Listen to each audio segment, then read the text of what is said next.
Hello everybody, this is Ike from Ike and Me Gaming here to do a review of Railway Empire 2. For those of you that already have Railway Empire, the original game, I'll do a separate video for you about whether you should upgrade or not. But let's just keep this strictly with review. First off, the graphics are super good. Very good. Let me just zoom in the Boston. It's just over 200,000 people now. I mean, look at this. Just beautiful. Now, yes, we're not down there analyzing our city all the time, but just so nice. I mean, you gotta love the graphics. If I click on this train here, let's just ride it for a second. Like, you gotta like that, right? I mean, very cool. You can flip it.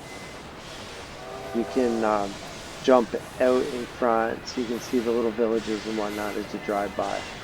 Like, really cool. Very good graphics. So for graphics, I say 100%. No, or an A+. No problem at all. Okay, number 2. Gameplay. Right. Well, they took some of the things that weren't fun in Railway Empire 1 and bogged you down, and they made them better. So for gameplay, I give it also an A+. Very, very intuitive. One thing that they have now in this game is these gridirons, which at first I wasn't sure if they were good or not. See, before they put those in, we had to do something like this. You had to kind of parallel your track, and then at the other end you had to bring it back in again. Well, that was alright, but what happened was, in the station, you would only have one line coming in and maybe like 4 or 5 trains on it. So you only have one place to unload. Well, in this game here, when I bring in my multiple trains between New York and Boston, I can use 2 different places to unload. So I have a choice, so it goes a bit faster. Now, if you want to get real crazy, technically I could run all these lines out and have 8 places to unload, and then all my lines are swapping back and forth. I haven't done that, but you could in theory. So I really like that. Track laying is can get tedious at times, but there's things they've improved.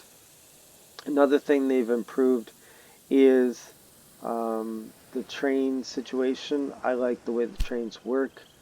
I like the way it's laid out.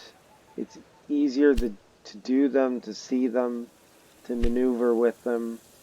Uh, some of these other things, I like the way they've changed them, like flow of goods and whatnot. They've made them better. Like I have here in Boston, for instance. Maybe we'll pause that so we don't hear him. And I can tell it what I want to go and what I want to go on to another place.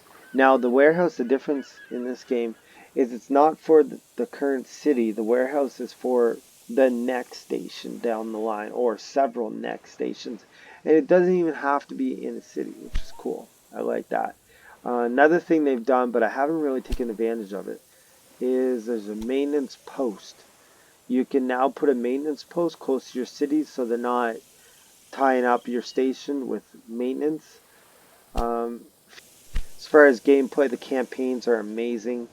Uh, Lots of great tasks. See, I finished these ones, but see, it'll give you a lot of required tasks, and then there's sometimes they'll throw in optional ones towards the end of the campaign or whatnot.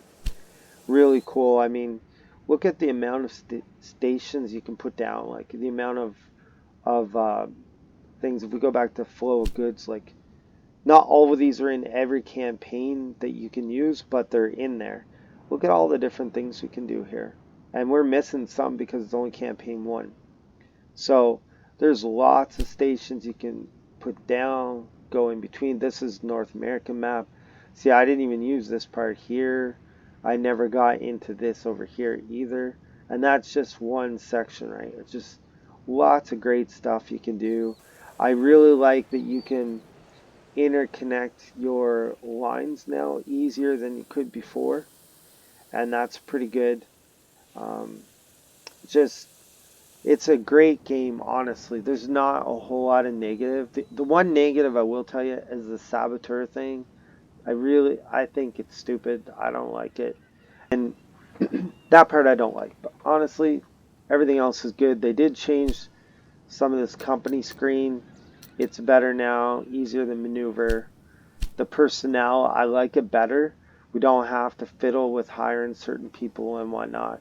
We can just go ahead and set them all to the same thing. And I don't even do the saboteur thing. So I like this, so we can set this all really good.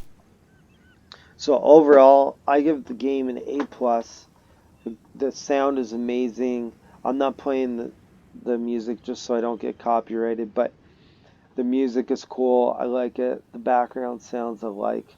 Honestly, there's hardly anything I don't like about this game. So if you've been thinking about picking it up on Steam, go ahead and do it. It's worth every penny of the money. I'm 40 hours in, and there's still like tons of stuff to do. I mean, obviously I do YouTube videos, but still there's lots of great stuff you could do and get better at it. It's one of those games that's got a simple aspect to it, but it can get very complicated. As you see, some of us that do YouTube videos, we show you stuff that's more complicated that you might not see at first glance, and to me, that makes a good game. That's a good game. You can learn it and play it, but then there's like always more layers you can add to it, and I highly recommend it. If it's on if you have Game Pass, then it's free for you. Just go get it. If it's on PS4 or whatever, play it on that. I played it on PS4. I haven't played it on PS5. PS4, it's fine. The only major difference is here you have a circle instead of all these things up top here. You have a circle where you can do them. The one difference I will say is this toggle contour lines, super helpful for laying tracks, like really helpful. See all those dark areas? Those are mountains and hills. You notice how I go around all those? Well, there's a reason for that. It just makes life easier. It's cheaper and whatnot. On PS4, that's a little bit harder to get to that screen. I find it's a little cumbersome, but other than that, I say go ahead, get the game, start playing it, start watching some of the YouTubers, creators, videos, mine and others, and you're gonna love this game. Whether you're into civilization, simulation type games, or whether you're just into just easy, quick, fun games, it can work for both of you. Thanks. Have a great day. Hope you enjoyed this review. Like, comment, subscribe, tell me what you think, and come watch another one of our videos.